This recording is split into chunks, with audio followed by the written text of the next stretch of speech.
கர்நாடகாவில் சின்னசாமி மைதானம் அருகே ஏற்பட்ட கூட்ட நெரிசலில் சிக்கி தமிழகத்தை சேர்ந்த ஒரு சிறுமி மற்றும் 2 இளம்பெண்கள் உயிரிழந்துள்ளனர். ஐபிஎல் கிரிக்கெட் தொடரில் வெற்றி பெற்ற பிறகு பெங்களூரு அணியினர் நேற்று கர்நாடகாவிற்கு திரும்பினர். அவர்களுக்கு ரசிகர்கள் உற்சாக வரவேற்பு அளித்தனர். பின்னர் விதான் சவுதாவில் நடந்த நிகழ்ச்சியில் பங்கேற்க பெங்களூரு அணி வீரர்கள் சின்னசாமி மைதானத்தில் நடந்த பாராட்டு விழாவிலும் கலந்து கொண்டனர்.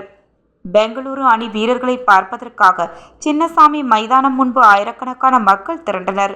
இதனால் ஏற்பட்ட கூட்ட நெரிசலில் சிக்கி 11 பேர் பரிதாபமாக உயிரிழந்தனர். மேலும் 40க்கும் மேற்பட்டோர் பலத்த காயம் அடைந்து மருத்துவமனையில் சிகிச்சை பெற்று வருகின்றனர். இந்த சம்பவம் குறித்து இயற்கைக்கு மாறான மரணம் என வழக்கு பதிவு செய்து கப்பான் பார்க் போலீசார் விசாரணை நடத்தி வருகின்றனர். இதனிடையே உயிரிழந்தவர்களின் உடல்கள் பிரேத பரிசோதனைக்கு பிறகு அவரவர் குடும்பத்தினரிடம் சடலங்களும் ஒப்படைக்கப்பட்டன.